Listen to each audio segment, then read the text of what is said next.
Hi guys, Andy here. You may or may not have heard about the OnePlus One smartphone. Um, OnePlus are a new company. They were formed almost a year ago on December the 17th, 2013, if Wikipedia gives me the correct information, by is it Peter Chow, I believe, the former founder of Oppo. You may have seen what did I do? I did an Oppo phone earlier in the year, huge big, was it the N1? I can't remember. There's all sorts of Oppo released quite a few different phones. So he split off and made his own company, OnePlus, and then launched or announced back in April the OnePlus One, which then launched around about August, but in quite an odd way in that you needed an invite to buy it. They did a few different competitions, which none of them really went down too well. So one of them was about smashing up your old phone, and then you would get an invite. But some people misunderstood that, I believe, and they just went ahead and smashed it up and said, like, right, give us a new phone. And actually, it wasn't like that. You had to be selected or something like that. Then they would ask you to whatever. And even then, a lot of people said, well, that's really quite wasteful, smashing up an old phone. So it didn't. That wasn't too popular. Then they did one something along the lines of they wanted to give girls the opportunity to have some amazing hardware. So they asked them to send photos in with One Plus written on their body or something like that. They said, "Oh, no nudity," but I mean, you're asking for problems there, really. And again, a lot of people said, "Well, that's just not appropriate." And if you're in tech circles, you would have heard about these things. If you're not, you probably wouldn't have heard about them. Anyway, and I was offered an invite way back, probably in the first week or so. I think, honestly, before I really understood what it was about and why it was, and I didn't really pay much attention to it. And then I've had a lot of other devices going on, so I've not really had the time. But I got offered an invite last week, and here is my 64 gig OnePlus One. Since Black Friday, I believe you can now just go ahead and order them off the website. If you look at reviews and you look at people's comments on them, it seems like a bit of a Marmite thing. So some people report a lot of issues, a lot of problems, a lot of bugs, problems with the screen, this, that, and the other. Other people say it's the most amazing phone they've ever used. And considering it's only, well, this cost me £279 for the 64 gig version of a pretty high-end device. We'll talk through the specs in a minute.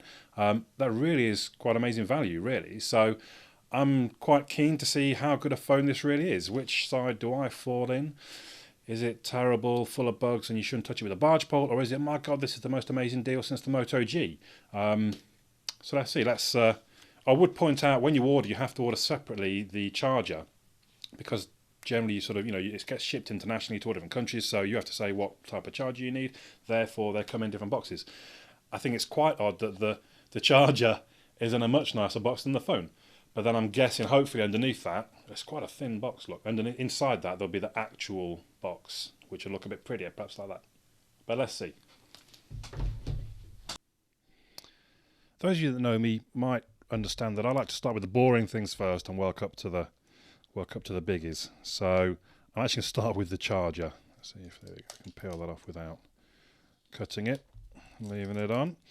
You do have to select, when ordering, which charger you want, but it goes on there as a free item. Oh.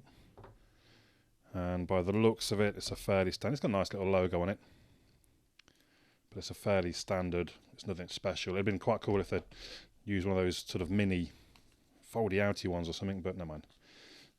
Instructions for, yeah, whatever. It's a nice box though. It's a very nice box.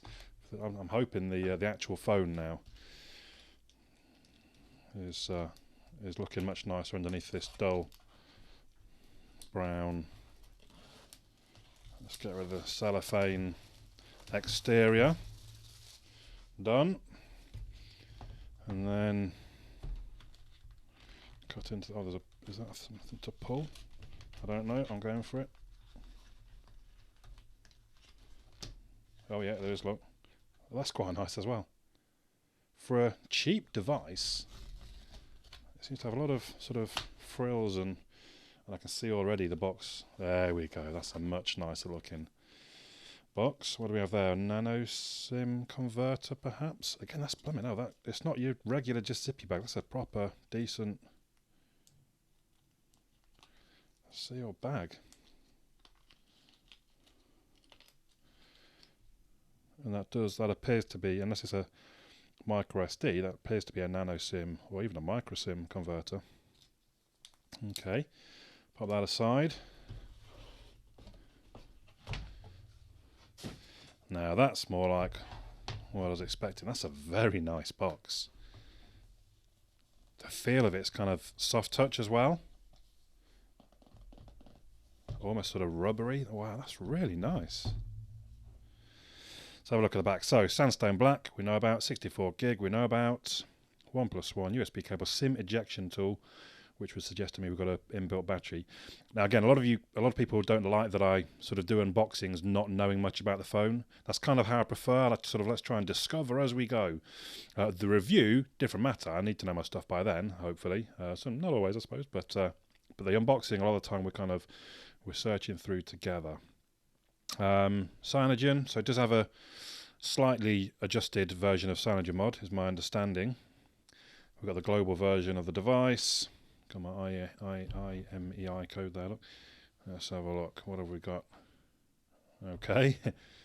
It is. I can't stress, actually, how nice this packaging is. It's probably one of the nicest, most nicely packaged devices.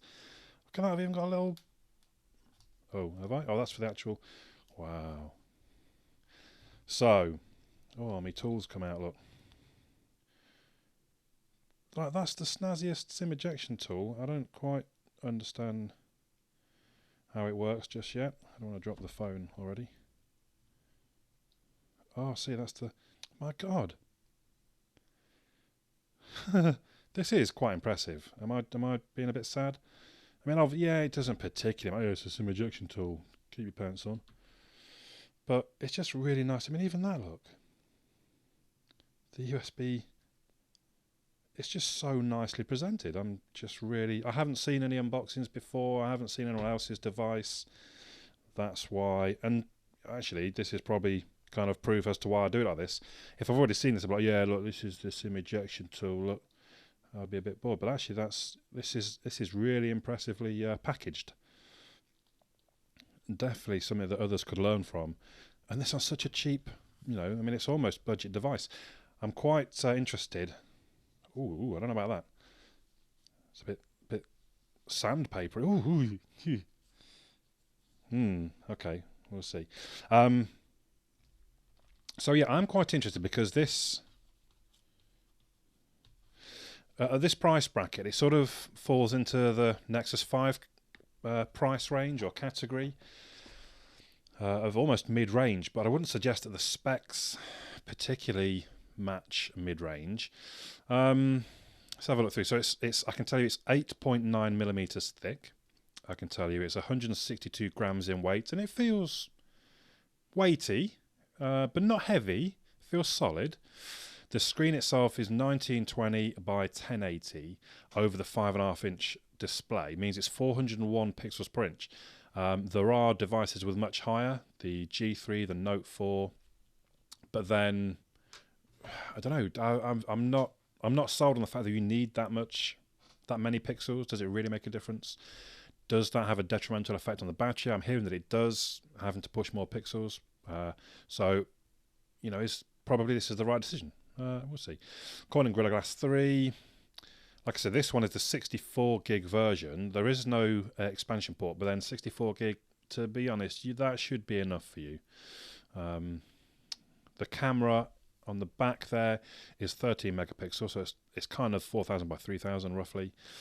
Dual LED flash, as you can see there. Obviously, I will be testing the camera.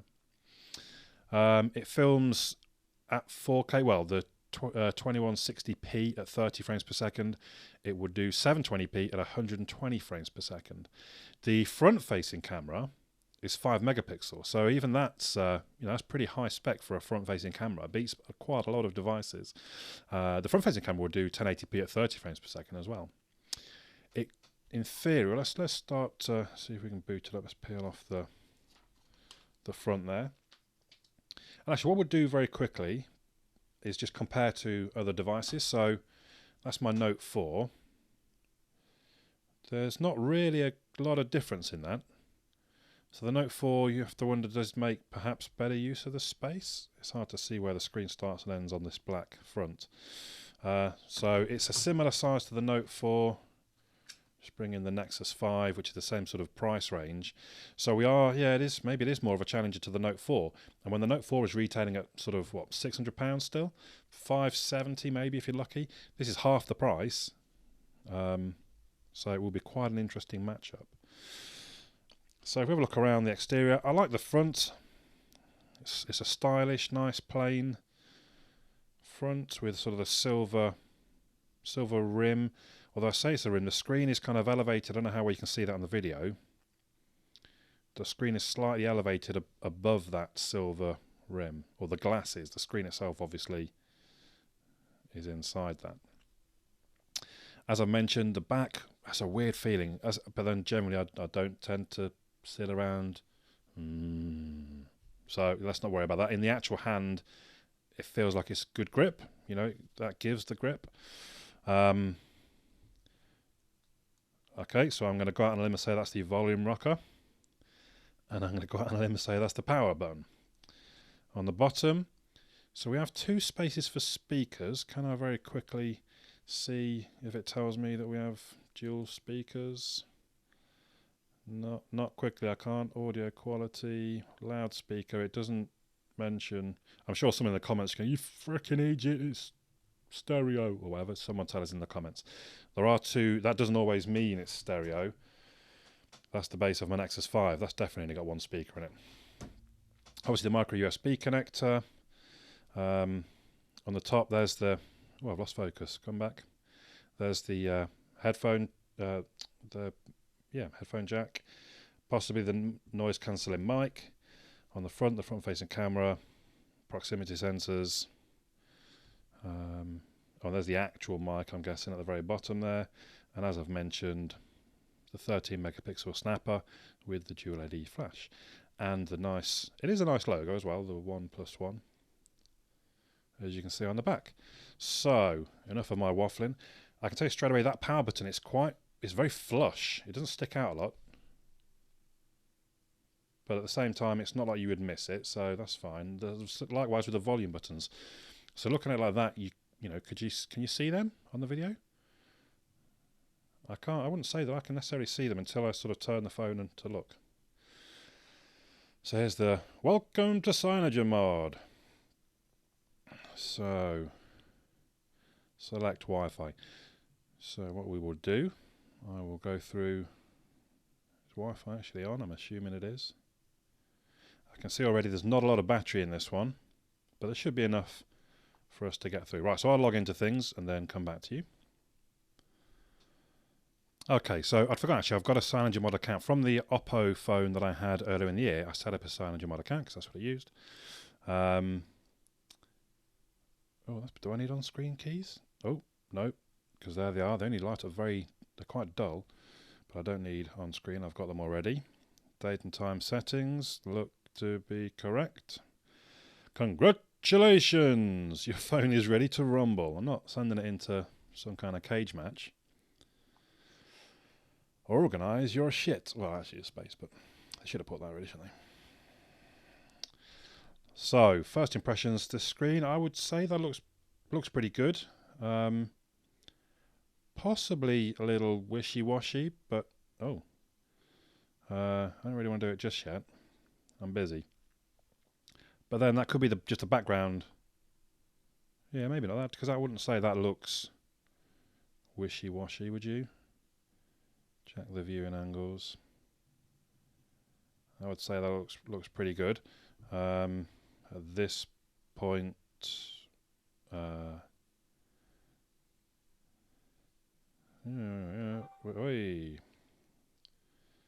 whatevs. I'm looking for my brightness, really. What are we on at the minute? So we are on auto. Crank that right up just for a second. I'd say that looks pretty good, isn't it? Let's just change that back. Oh, that's that choose. What can we have a look at real quick? No, YouTube.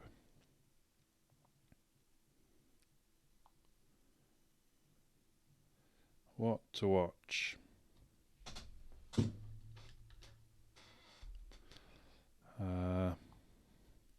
randomly picked video. We're in HD. That's an old YouTube, this is then. Hey, Screen Junkies, welcome. I hope you had a wonderful Thanksgiving. We actually haven't had one because we have to be honest. We pre-taped this early so we can each enjoy the holidays. Yes. So let's be honest so everyone knows what's going on. But we didn't want to leave you without a movie about Star Trek V's ending. It's also terrible. It doesn't make any sense. No one likes any of the characters, but nobody cares because we are still talking about Jar Jar. So, that looked pretty good to me. It sounded pretty good. The icons, I'm not sure they're to my flavour, but obviously they're very customisable, easily changed. Everything seems quite quick and smooth. Just wondering what else I can open to. Just go into the Play Store, I suppose.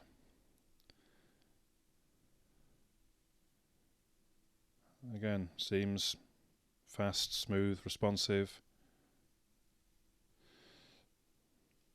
Let's open a browser up and head to a web page as well. I probably shouldn't go because I haven't seen the result of the Chiefs game just yet. That seems pretty damn smooth to me. It is on the 801 chipset, so not quite. No, that was a little jerky. I think it was still loading the last bits in, perhaps. The 801 chipset, so it's not quite top end as the Note 4 has the 805. I didn't mention the processor. Just check the processor is so it's 801 chipset. It's the quad-core 2.5 GHz Crate 400 and the Adreno 330. So Note 4 should take it, you would imagine, on the Note 4 specs, but it will be an interesting matchup against something like the Nexus 5. So I better go ahead and get these updates done, get myself set up with it, and get using it really. Obviously there'll be a variety of videos I'll get published, things like camera test, well, video tests is normally the best way for me to, easiest way for me to compare the camera to other things. I'll do some head-to-heads, definitely the Note 4 and Nexus 5, sound test, and then obviously the actual review in a week or so. Early impressions, I really like this phone. I think £280 is a bit of a steal. Might be worth putting on your Christmas list. Anyway, there we go. My name's Andy. I'll catch you all again soon.